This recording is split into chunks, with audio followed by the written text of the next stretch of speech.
South Africa's wrongs, where hot blood runs like cold water and where blacks are slaughtered like hogs, pinned to an inglorious spot, to quote Claude McKay. South African blacks have hoped and sacrificed and bled and died for freedom, but the promise of freedom still eludes them. The world must continue to ask why.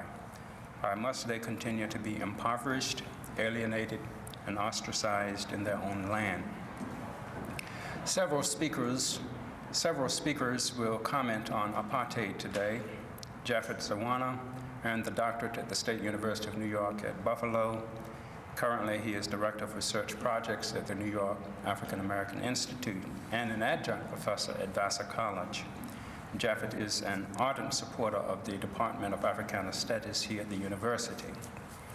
Our second speaker is Bojana Jordan, an adjunct lecturer in the Department of Africana Studies here at the university.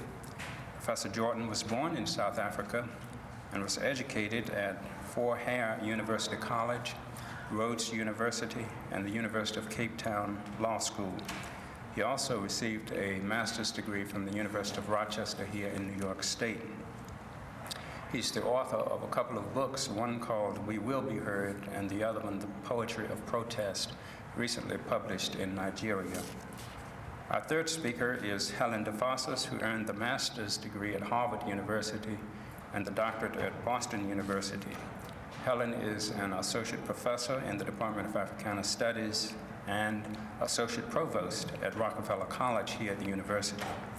Last year, Helen earned a fellowship to do research and study at the Hoover Institute at Stanford University in California. She's one of our brilliant professors in the Department of Africana Studies. Indeed, she has done much to help me grow since I have been here at the university. So as you can see, we have several distinguished scholars with us today. We shall hear from first Japhet, who will have to leave right after his presentation because he has another commitment. But after Japhet, then Bojana, and then Helen. After we have heard from these three speakers, we shall then entertain questions and comments. Let's give a warm welcome to these three speakers. First, Japhet.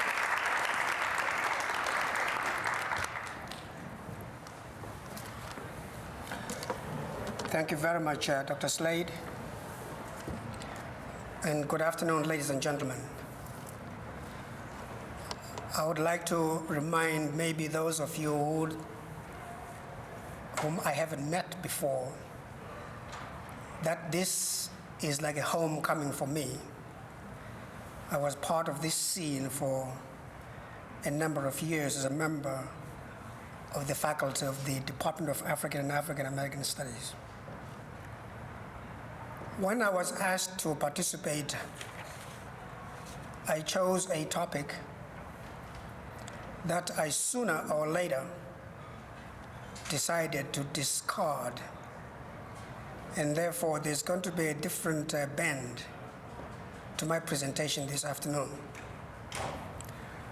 Dr. Slade, permit me, if you may, to make a pitch to verbalize my concern and my wish.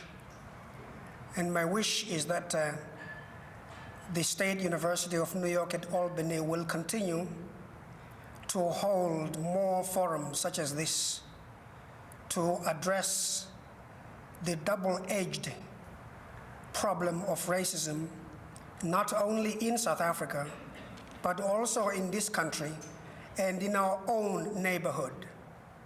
We need to hammer at the head of this evil until it's rendered headless. Back to my presentation. South Africa today. I would like to preface my comments by saying South Africa today is South Africa yesterday and is South Africa apartheid, I'm sorry. Apartheid today is apartheid yesterday and apartheid 40 years ago.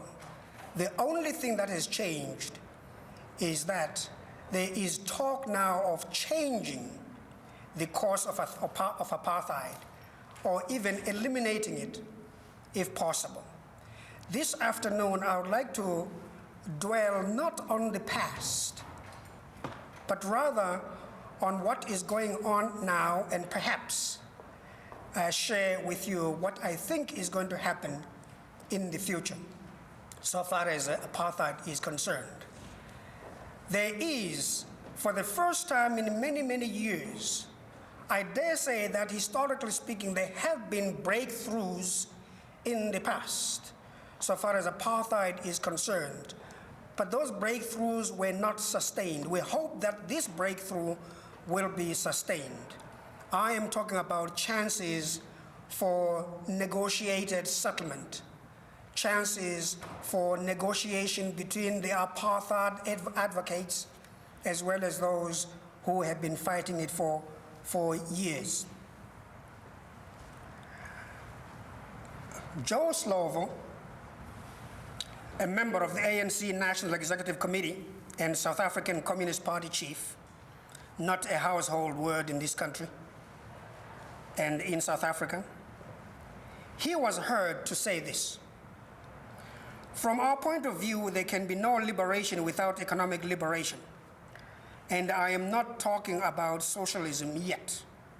If they are going to dig on the issue of entrenching the status quo in relation to the economy and hold on to what they have, then I'm afraid a luta continua." I am quoting the words of Joe Slovo because I think that we cannot just talk glibly about negotiation. We have to look at the pieces that belong to the puzzle before the puzzle can be complete. And I would like to speak only for the case of ANC, the role of the ANC, and in so doing, I'd like to claim that I am speaking for the role of the majority of the African people in South Africa, or even some Asians and some coloreds for that matter. An ANC government would be as committed to economic growth and productivity as any free, democratically elected government. It would be entrusted with the well-being of the nation's black majority, but to expect the ANC, after majority rule, to behave like the present apartheid government is rather presumptuous.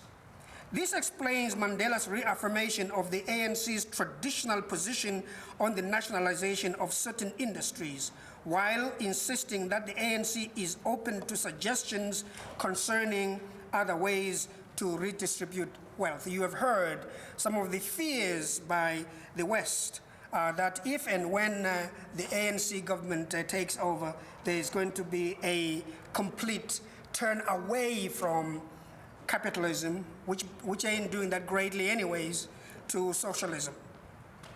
The problem, he reminds his critics, and that's Joe Slovo, the problem he reminds his critics is that most black people do not have the necessary resources to own shares in public companies. Different options for economic justice, ranging from the market theories and social democracy models to nationalization, will undoubtedly appear on the agenda for negotiations. And there simply is no easy solution to entrenched historic impoverishment. The departing Anglo-American chiefs,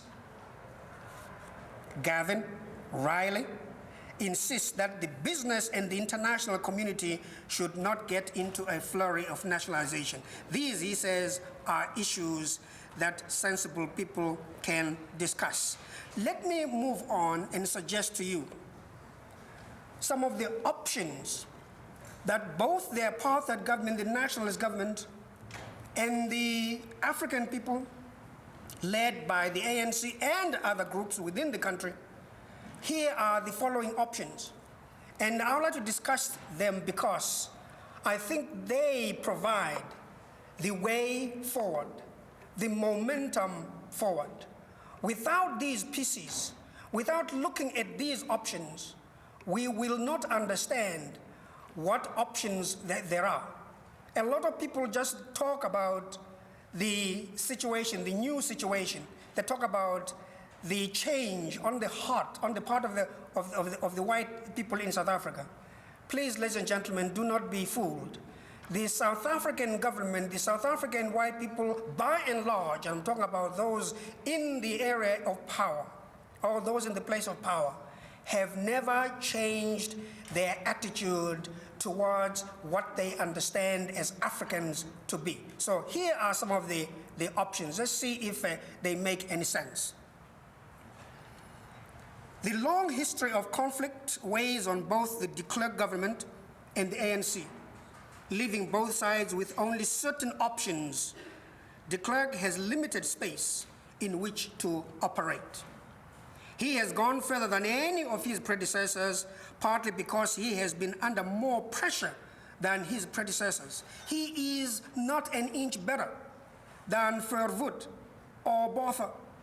He is just as good as they are, or just as bad as they are. He has moved forward, one, because there have been pressures that have been brought to bear. The country cannot be returned to where it was prior to February 2, 1990. De Klerk has alienated himself from his right wing, and there's only one direction in which he can now move. In this sense, the reform process is irrevocable. It has absolutely nothing to do with the set of mind of the man who is called the president. De Klerk obviously hopes that his reforms will lead to the lifting of economic sanctions and the containment of internal resistance. Of course, he has been able to win certain folks on his side on that score. But if this does not happen, what then? He is likely to be under further pressure at home and abroad to make more concessions, and eventually, with sufficient pressure, may even be compelled to regard all race laws as negotiable, a position known to be favored by some within his own party. Anything to do with race, short of just eliminating all the laws based on race, all the laws that regard African American or African people as below the worth of whites, all those laws ought to be scrapped. There's no negotiation on that score. During the period of capitalism or capitalist racist formation in South Africa, race laws were necessary to dispossess blacks of their land and create a class of cheap labor dependents. But this has now been accomplished.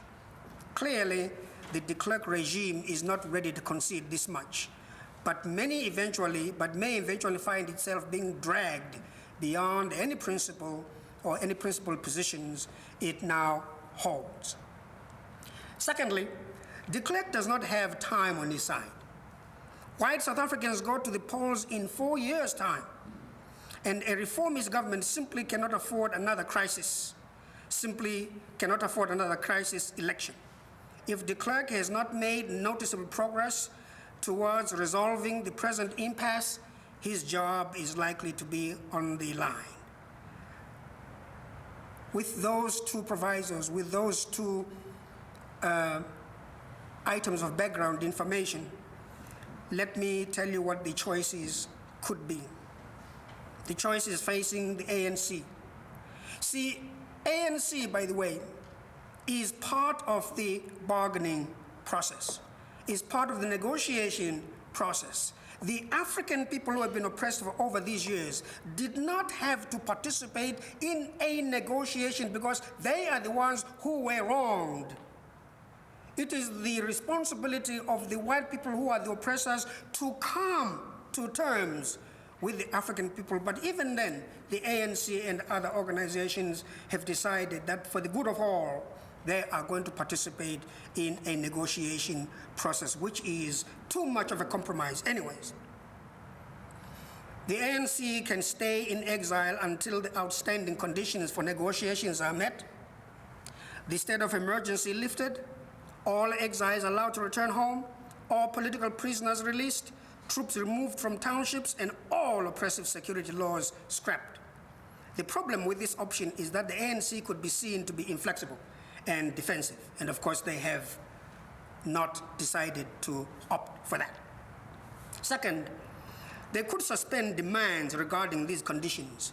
They could call de Klerk's bluff, they could go home, call the de Klerk's bluff, go home and force the normalization of South African politics. The problem here is that more and more nations would see this as an improvement in the South African situation and be tempted to follow Britain's lead in lifting sanctions. It could also alienate guerrilla forces in exile, whom the government would not at present allow to return home. Political groupings to the ideological left of the ANC would readily exploit such a situation. Third, they could opt for an in-between response, sending some exiles home to rebuild ANC political structures inside the country while maintaining a strong structural base outside of the country. This is essentially what the ANC has decided to do. Mandela has been elected deputy president of the organization, and his head office, and the head office has been relocated in Johannesburg, while Lusaka office and others in Africa and elsewhere are to remain open. This leaves the ANC in a position to meet whatever further shifts may occur in the political pendulum.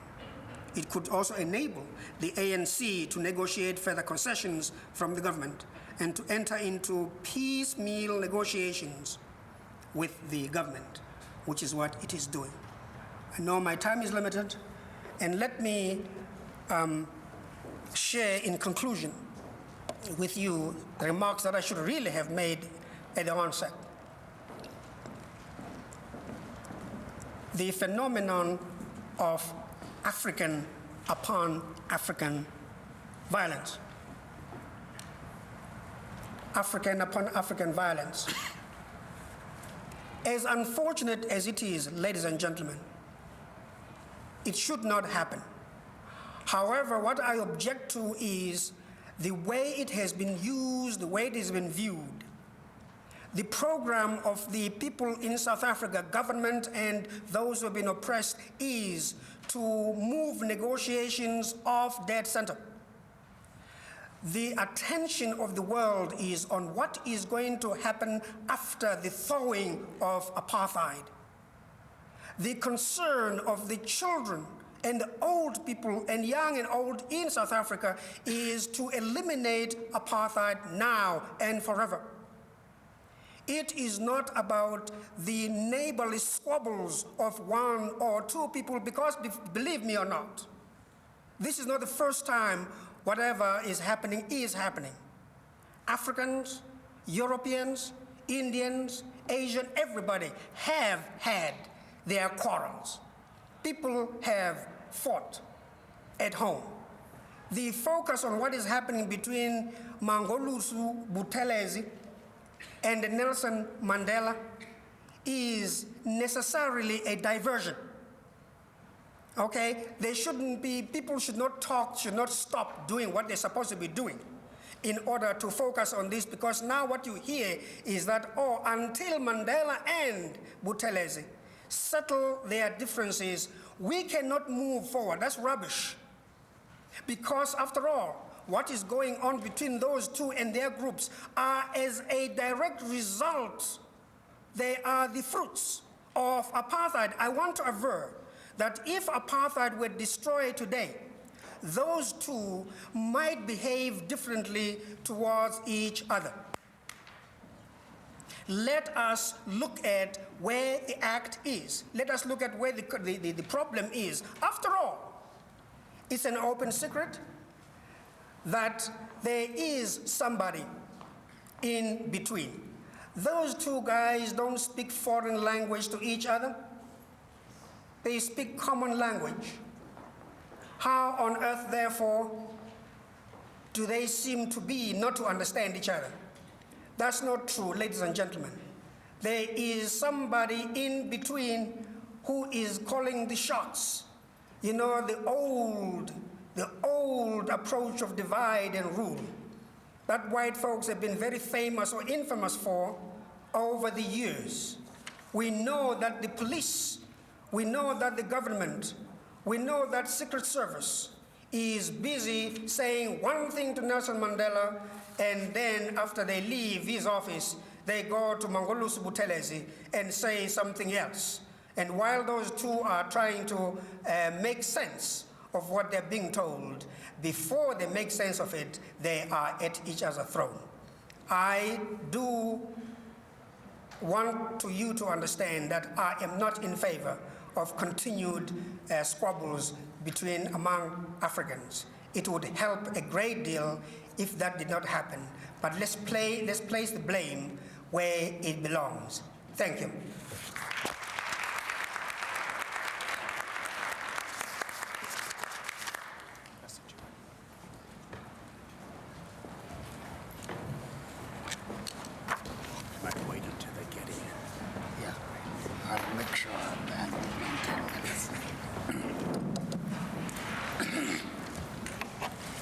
Mr. Chairman, fellow colleagues in this panel, faculty members and students, and guests. Within this panel on Apartheid Today, I was asked to address the particular topic of negotiations. Since time is very limited to treat this complicated issue exhaustively, I shall pinpoint the basics of negotiations: when, where, who, why, and so what.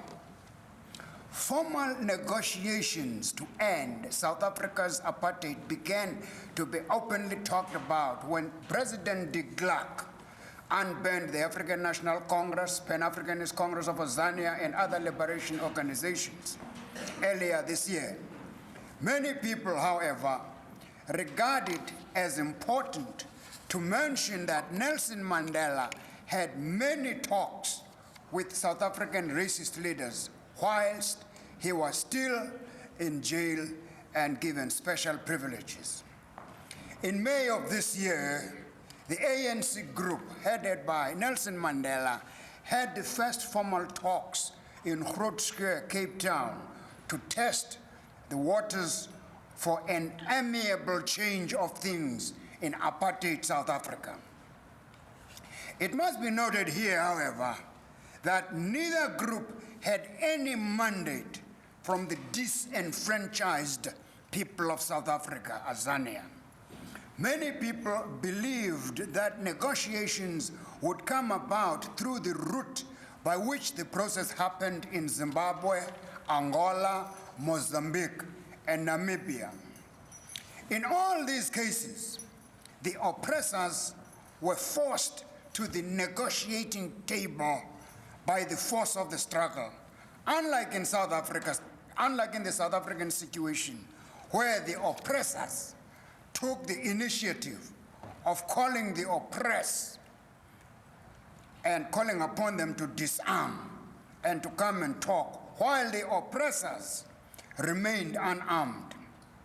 Many South Africans, Azanians, are dissatisfied with the present mode of negotiations and still believe in the total population electing a unitary constituent assembly to represent all the people. The Constituent Assembly would then begin the process of negotiations and writing a new constitution for a government of the people, by and for all the people of South Africa. Why so? Under the apartheid system today, the South African settler regime is still the citadel and pinnacle of the violation of internationally acknowledged norms of human rights. How so? By the exploitation, oppression, and downtrodden of its 30 million black inhabitants, South African minority white government, representing only 5 million white settlers, has placed itself beyond the pale of the Committee of Civilized Nations.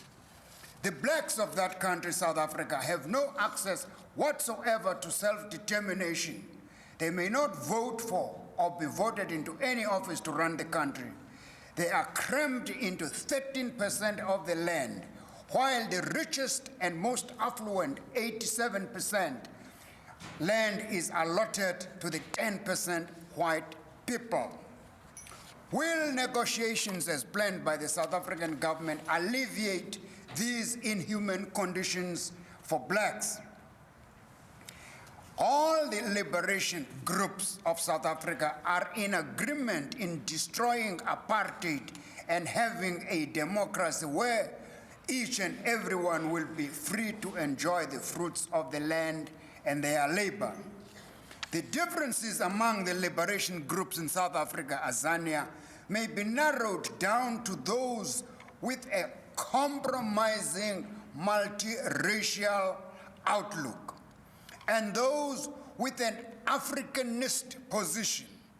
The Africanist position being that South Africa belongs to all those whose allegiance and loyalty is to South Africa and South Africa alone, and its majority populace who are black.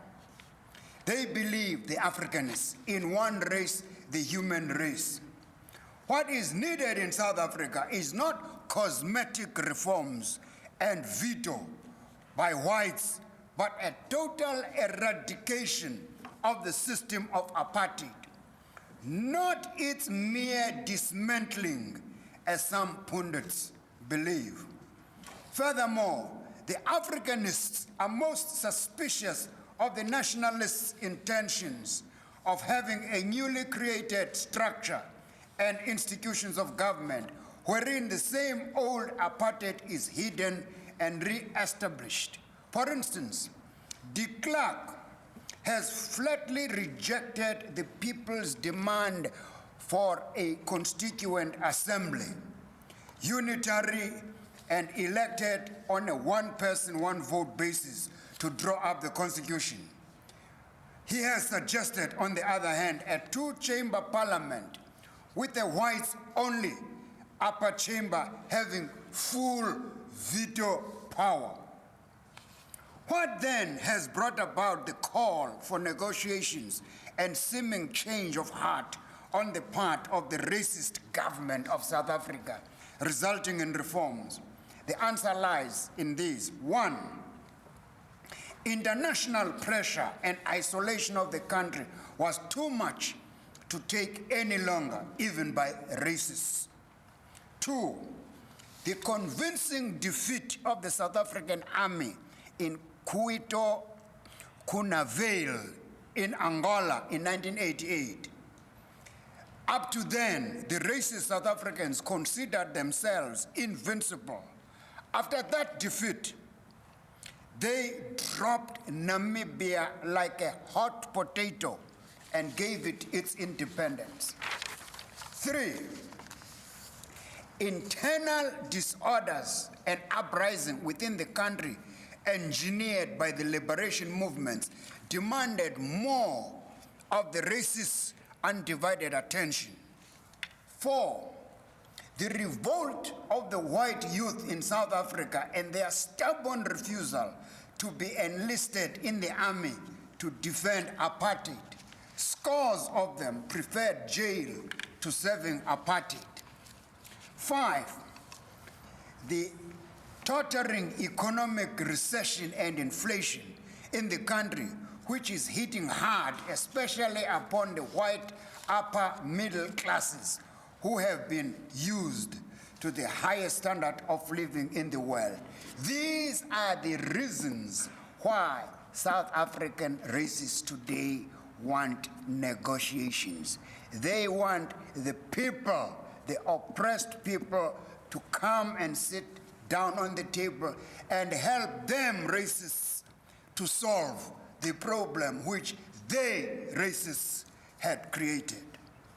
The path of negotiations may have many twists and turns.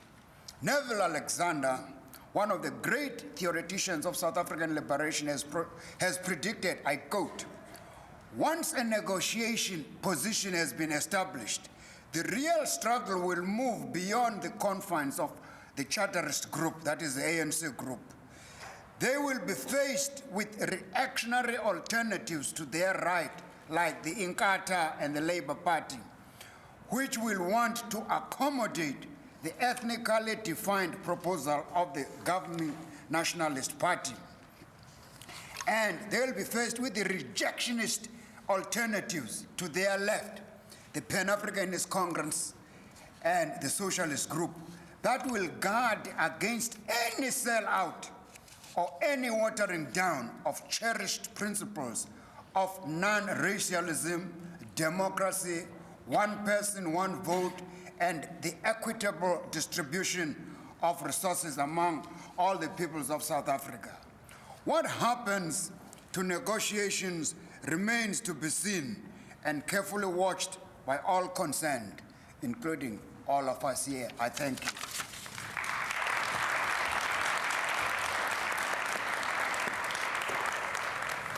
It's nice to see so many people here today. My name is Helen Defosses. I'm from the Department of Africana Studies, and I was asked to speak on the superpower policies towards South Africa. It's clear that in the 90s, Soviet and American policies towards South Africa will be affected by several trends. One is growing superpower interest in negotiating an end to as many conflicts around the world as possible. The United States is preoccupied increasingly with the Persian Gulf. The Soviet Union is preoccupied increasingly with survival, with plain old economic and political survival. And as a result, the United States and the Soviet Union are really trying to push combatants in places like Afghanistan, Angola, and increasingly in South Africa toward a negotiated solution to their conflicts. Another trend that will affect superpower behavior in South Africa is the end of the Cold War. The end of the Cold War has coincided with the emergence of East European countries and increasingly of the Soviet Union itself as claimants on United States and Western foreign aid. In other words, the Soviet Union is now trying to get in line in front of African countries, in front of third world countries for foreign aid and technological aid itself. So the Soviet Union is now trying to make as many deals as possible with the United States. And as a result, a lot of African countries are worried, either that the United States and the Soviet Union will establish some kind of condominium over the African continent. In other words, make agreements at the expense of Africa, or else that the United States and the Soviet Union will increasingly ignore Africa. The spectrum of superpower concern with Africa has always been very, very short. Either they were concerned with it because of its relevance to the Cold War, or they were not concerned with it at all. And increasingly, as the Cold War is winding down, there is enormous fear that the 90s will see considerable apathy by both the United States and the Soviet Union toward Africa. Africa Confidential has written that because the Soviet Union now needs American aid, it will not contest United States policy in South Africa. In fact, Mikhail Gorbachev, the president of the Soviet Union, has admitted that Soviet foreign policy today, to a greater extent than ever before, is determined by its domestic needs and by its concern for survival. As a result, the Soviet Union is putting enormous pressure on the African National Congress to negotiate.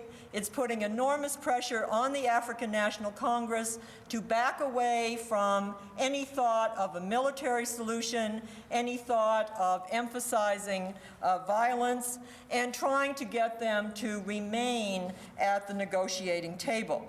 The Soviet Union has also urged the ANC not to talk about socialism in Africa, but to talk about a moderate sort of mixed economy that would involve both whites and blacks, capitalists and socialists, and involve nationalization, if anything, only of a very small sector of the South African economy. But the Soviet Union will not be pushed out of South Africa, and the Soviet Union will not abandon the ANC. Over the past several years, we've seen by Soviet behavior in Angola that they have been very willing to support the MPLA to the extent that it needed to maintain a strong position at the negotiating table. And I think that they will do that up front for the ANC all the time that they're trying to push it from behind to more moderate positions and to a negotiated settlement. So in South Africa, we can expect the Soviet Union to cooperate in any kind of peace initiatives, to give up for the foreseeable future any revolutionary agenda for South Africa. We can expect the Soviet Union to move the ANC toward negotiated compromises. We can expect the Soviet Union to pursue a growing number of contacts with the white South African community. As a result of the Angola-Namibia settlement, the Soviet Union and the white South African government have been involved in more contacts with each other.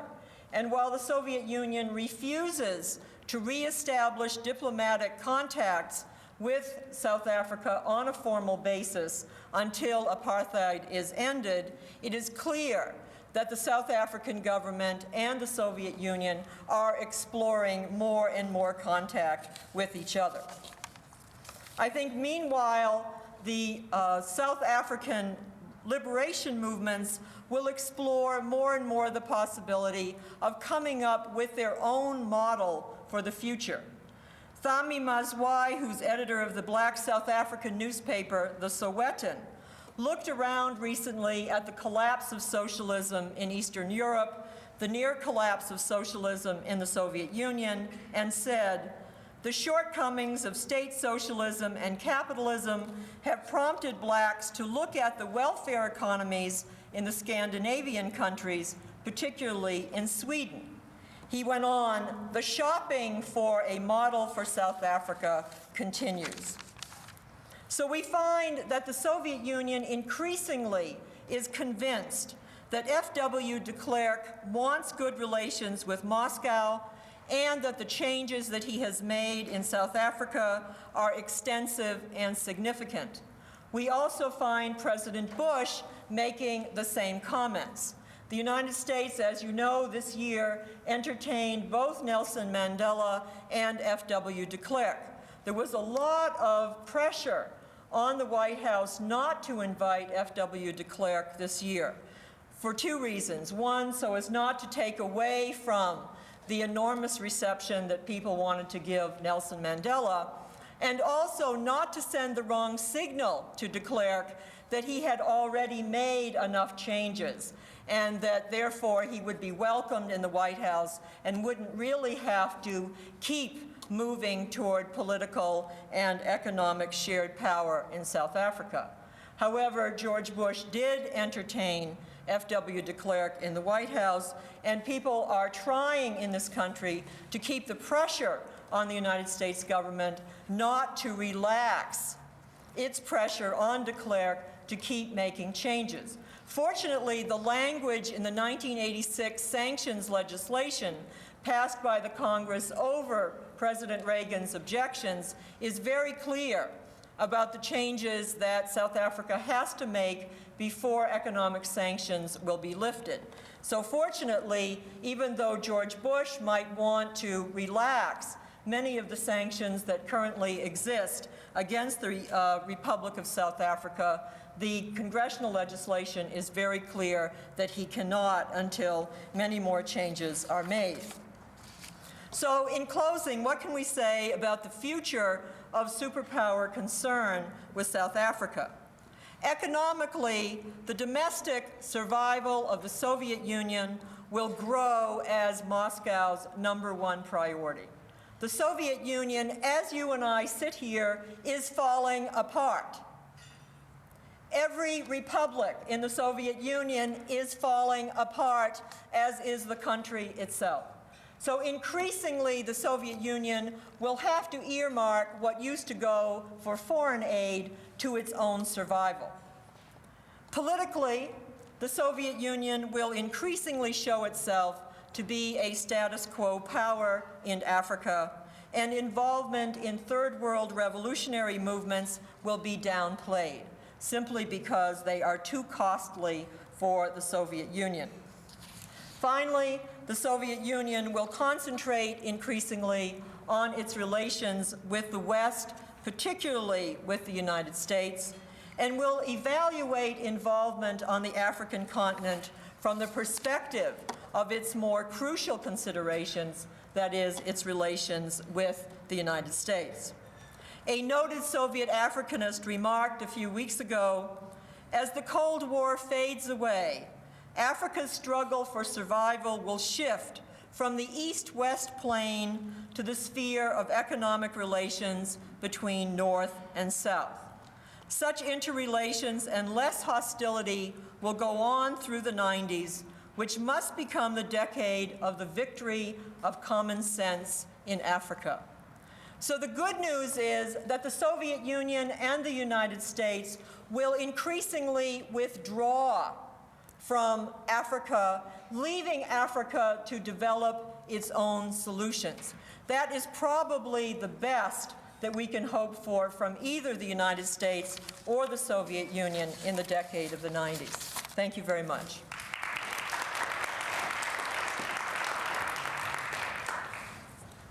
We want to thank Professors Jordan and Defosses for their eloquent presentations. Now we shall have questions and comments from the audience. Now it's your time to participate. We do have a few more minutes for questions or comments. To our panelists. Leonard, here. All right. If you would stand, please, and project. Would you come closer? I guess recently, in terms of the negotiations with South Africa involving Nelson Mandela, recently, I don't know, I'm sure you've heard it, I've heard it, Mr. Mandela recalled everything from a sycophant to a blatant traitor. And I just wanted you to, I guess, comment on what is being said about Mr. Mandela and the courses that he's taken, whether they're correct or incorrect. Mr. Mandela was called a great traitor. By whom? I didn't call him a great traitor.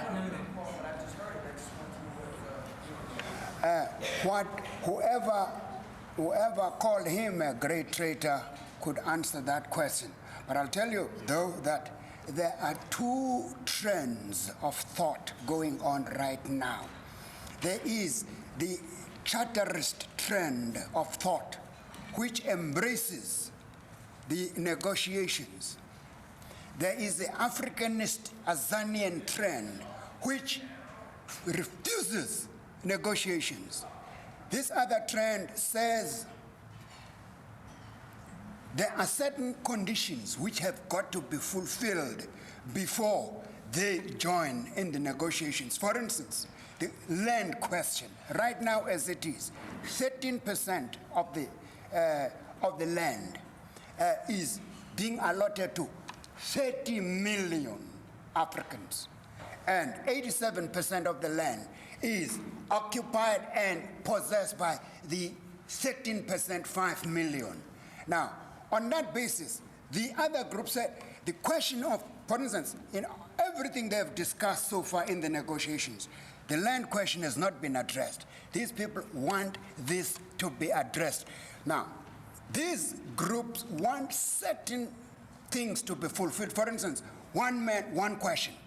One man, one vote, non-negotiable. The question of land, not negotiable.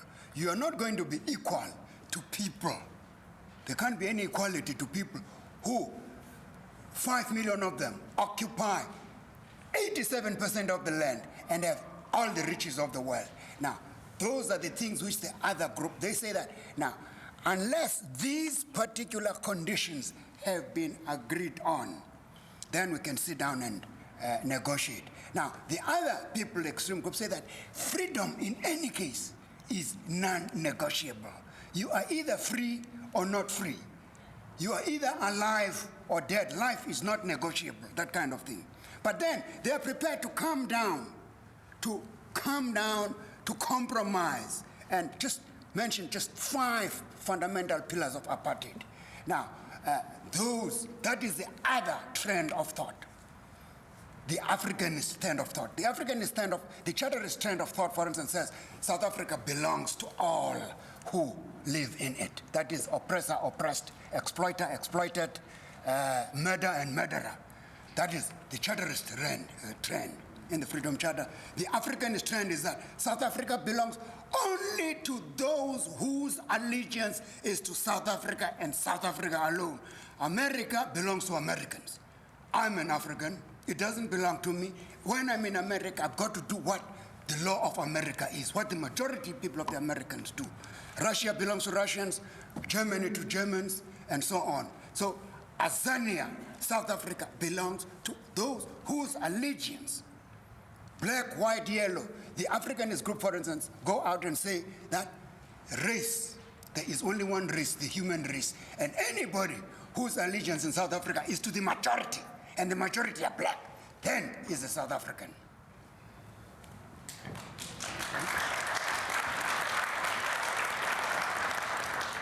Are there other questions? Yes, sir, in the rear. I wanted to address the question the professor here. I disagree with you in terms of the Soviet Union and the United States pulling out your last comment that you made. In terms of historically, we know that Europe and European imperialism has penetrated Africa. There's been squabbles and wars over Africa ever since slavery began in the 1500s.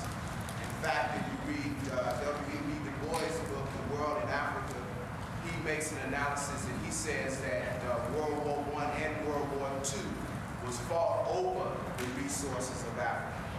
This new world order that Bush is talking about and what's happening in Eastern Europe and in the Soviet Union and all of this trend that's going on in Europe is actually they're trying to regroup themselves to get some of the material gains that Western Europe and America has at this particular time.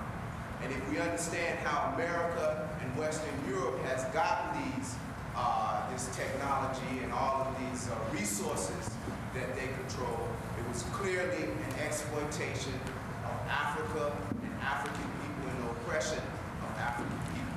So one of the things that I see is that the Soviet Union and the United States and Western Europe, they're stepping up their exploitation and oppression of Africa. Because now the Eastern Bloc is talking about joining in on what the West has been doing for 500 years. Okay? Just an aside to that, the African Revolution has its own independence nature. Okay? The anti-colonial wars that took place in Mozambique and Angola and Algeria was just that, to rid the white man or European imperialism off the African continent. So as a solution, the only thing that can happen in South Africa or in Africa that could be the best for Africa, even with this new world order that's going on, is self-sufficiency and African people taking control of their own lives and forcing European imperialism off the African continent. That's a very good statement. What happens, though, is that there really has been a distinction over the years between the degree of concern of the United States with Africa and the degree of concern of Europe with Africa. The United States has shared many of the same goals, unfortunately, that Europe has, but has often been willing to let Europe do it. Because we felt that there were other areas of the world that were strategically more important to us than Africa itself. Now, with South Africa, there's been a slightly different issue there because of the concern for many, many years of the United States that if we were not strongly involved on the side of the South African government, it might be toppled by a pro-communist regime. However, now that the Cold War has been officially declared to be over, and the United States and the Soviet Union are concentrating more on their relationship with each other, then I think that the European concerns in South Africa will be allowed to have more of a play. It's not clear to me. The CIA is all over Africa. I know they're all over Africa, but And wars. yes, but Africa is a tertiary concern for the United States and the Soviet Union. It's important to us, but on the list of United States and Soviet diplomatic priorities, it's always been at the bottom, which is why it's never gotten as much foreign aid as the other countries, which is why even Soviet trade. So many slaves from Africa. We're talking about contemporary policy.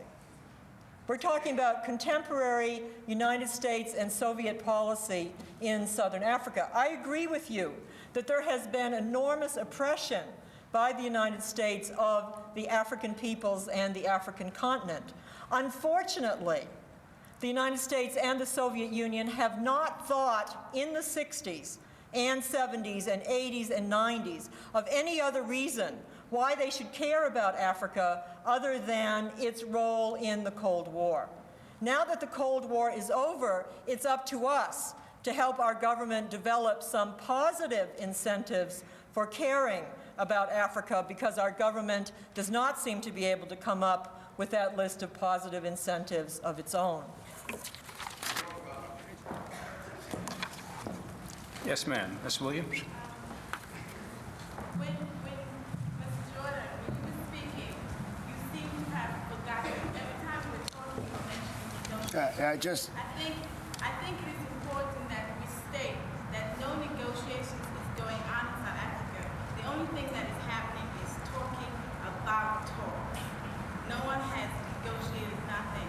They are just talking, and I think a lot of us are walking away here with the assumption that these people are negotiating anything. I think that's an important point that should be re-emphasized over and over again. Okay, you are saying what is happening is talks about talks. That's what you think, but they call, the government of South Africa, de Klerk, calls them negotiation. So does Mandela. They call them negotiations. So, has anything been negotiated yet? That's the next question. They are, the sitting, the act, see, even in English dictionary, the act of sitting down around a table talking about something is a process of negotiation. They are talking about us. And we are not a negotiable entity. We hate anybody to think that we are a toy to be played about and all that kind of thing. What the people of South Africa, Zania, want is freedom, complete overthrow of the system. If somebody has stolen your property like de Klerk has stolen our land, you don't let him to be the chair of the return of the property stolen. Now, it is like having a thief deciding which of your property he's going to return and that kind of thing. It is negotiation. They call it negotiation. That is why the Africanists hate it. Mr. Bojana, I agree with the last thing you just said, but I'm asking you, do you have a proposal how we can get rid of this problem in South Africa? Sure. We, the Africanists, have. I'm a member of PAC, Pan-African Congress. I want to know what has Pan-African Congress done to further the situation in South Africa? Okay, very, very good. Right here, I have a letter from de Klerk, dated August 17th, inviting us to go and talk to them. The Pan-Africanist Congress, I'm not talking here as a Pan-Africanist Congress, I'm talking here as a member of this. Simple says, there are things which can be negotiated they say that freedom is non-negotiable and that the struggle, armed struggle, should continue. And we are continuing with the armed struggle right now. Now, that which was taken by the sword usually is recovered back by the sword. We have not suspended the armed struggle as the ANC has, or abandoned it, because the Boers right now are sitting on the table talking to our people with the guns under the table. And they've told the other folks, leave your guns there and come and talk to us. Now, the answer is the PAC, the Africanists, and other organizations are continuing the armed struggle right this minute. Okay.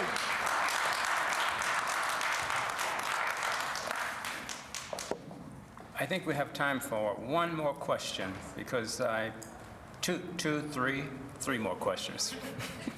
All right, Opoku, loud please. In theory and in rhetoric, I see that the PAC are advocating for militancy and to solve the apartheid problem in South Africa. May I know from Mr. Jordan what, in practical aspect, the PAC is doing in South Africa in the field of militancy to combat the white resistance in South Africa? What the PAC is doing to do what? What it's doing to combat what? Apartheid, or the white resistance in South Africa. What is the PAC doing to combat apartheid in South Africa? Hey, what the PAC and other genuine revolutionary movements are doing to combat apartheid is to fight to overthrow the system.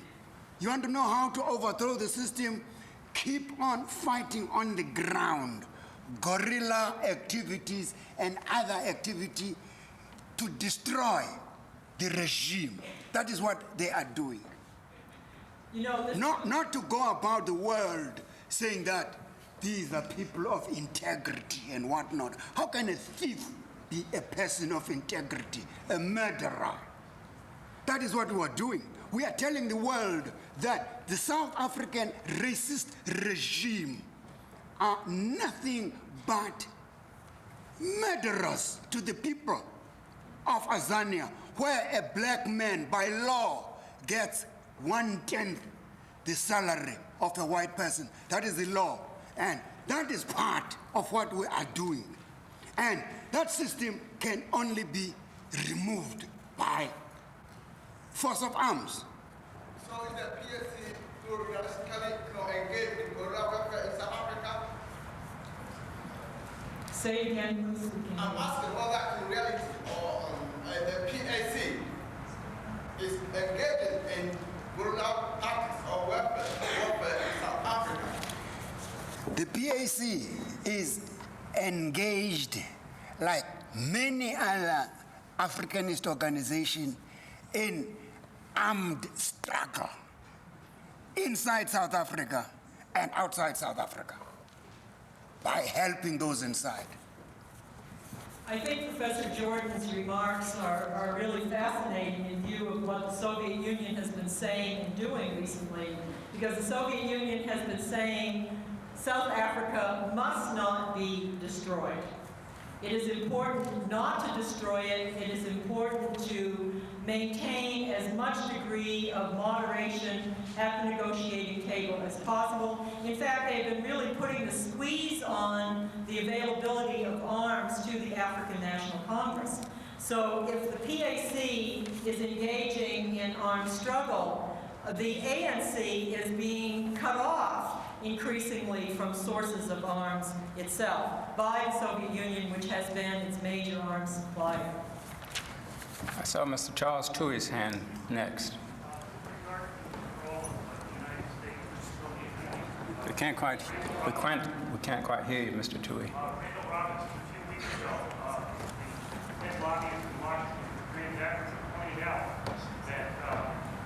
Sanctions hurt, and we in the United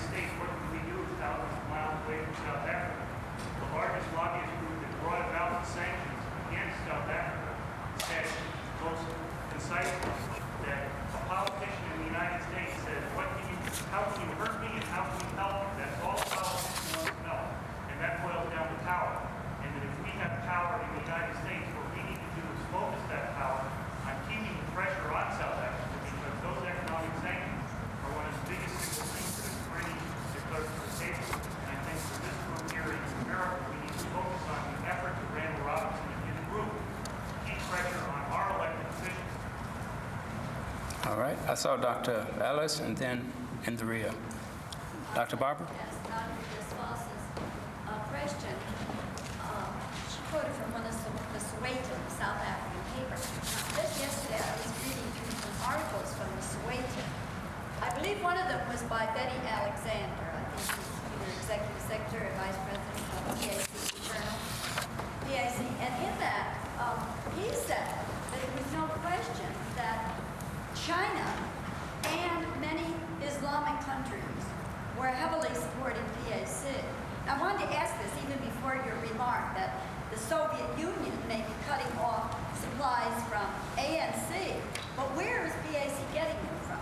Well, I wondered, since I know you're on the international studies section, if you think that's true, and if it will remain true, that China, which has been since the PAC was founded, is the support of the PAC. And about the Middle East also, which may be, when I was certainly in Africa the last 2 years, in North Africa there was no question many of the countries were supporting PAC, the Islamic ones. So I went to That may be true. Unfortunately, China's ability and China's interest in giving aid to Africa has been very limited over the past 2 decades. They made a big play in Africa in the 60s. Then when they went into their own cultural revolution, they too withdrew. So their aid that they are giving is on a limited basis. Well, it's I don't know about Islamic aid. one more question, and I believe many of you, yes, sir. Yes. I heard a clear explanation on the problems that are present in South Africa. I want to concentrate more on solutions.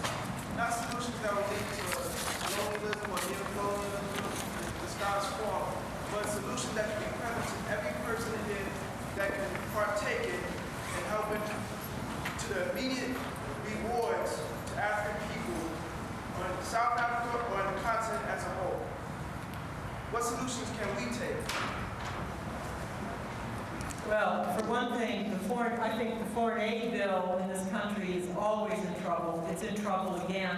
It would be very helpful for people in this audience to let their senators and congresspeople know that they support more foreign aid for Africa.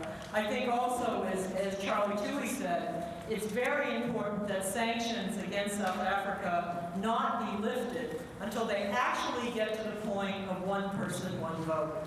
The temptation is very strong to lift them as a reward for all of this good behavior on the part of the clerics that we've been seeing in the last couple of months. But that behavior isn't enough, because without the vote, the black South African in reality has nothing. So we really need to make sure that the pressure is maintained on our government to keep those sanctions in power until we get to one person, one vote in South Africa. I want to be fair. Dr. Jordan? Just to add to that, as Professor Defosses says, there is some foreign aid. For instance, right now, Congress has $10 million to contribute to the freedom of South Africa. But I might as well let you know this so as that your congressman deal with it with your congressman. They have said that this $10 million is going to be shared between the ANC and the other group in Angola, UNITA. They said PAC will not be part of this money to fight the struggle because PAC don't want to go and negotiate. The conditions for having part of this money to fight the struggle, you've got to go and negotiate. In other words, there are helps that the Western powers want to give us, but with strings attached. Now, what you can do as people, just talk to your congressmen, your senators, that look, if you support the struggle of the people of South Africa, Azania, support that struggle on the terms of the people, what the people want. Because the people want the overthrow of the system, not negotiations. They've given us money on condition we go to negotiate. In negotiating, we have to do what the Boers want us to do. It's an extension of apartheid. Professor Collier Clark on the right. The American government sharing $10 billion with Tunisia. That's followers, victims, fascists, African group. You can't be serious. I am very serious. I was at this particular meeting. Well, if my students need to see me, we can talk about that. That's outrageous. Well, I want to be fair to everyone. I've gone on this side, in the center, now on the far right. Yes, sir. Yes, I'd like to know why the United States government is giving 10 million people to foreign powers when there are people starving in our streets today, and the black people What does it say? in the United States today do not have all that they should have. They don't have the equal rights as citizens. I sincerely and truly feel bad for my sisters and brothers in South Africa and all over the world. But this government needs to concentrate and clean its own house first before it goes out and tries to do right elsewhere.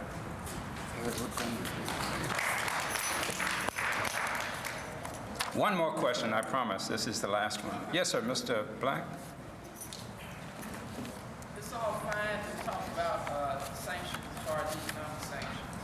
I agree with Mr. Jordan as far as liberation groups not disarming themselves. One thing that no one is talking about South Africa is nuclear and atomic capability. Why don't we sanction those areas also? Not only economically, but have some type of constraint on South Africa's capability of blowing up the continent. Amazingly, a few years ago, there was an effort within the International Atomic Energy Agency to oust South Africa exactly on that basis. And the Soviet Union refused to support it, and therefore it collapsed. We have never been able to prove that the South Africans have actually detonated a nuclear device, although the suspicions are very strong that about 13 years ago they did so in the Indian Ocean. It's clear that if they haven't actually done so, that they are just about there with the capability to do it. All we can do at this point is what we're doing vis-a-vis Iraq to try to make sure that there are other avenues of conflict resolution available to these countries so that they don't take those. Our conversation on South Africa will continue Thursday, November 15th at 7 p.m. when the speaker will comment on the topic, Free South Africa. Is Brian here? Brian Halawanda, is that correct? Will speak. This is being sponsored by the Student Coalition Against Apartheid and Racism and the African Student Association. You've been a wonderful group. Thank you so very much for coming. And thank you.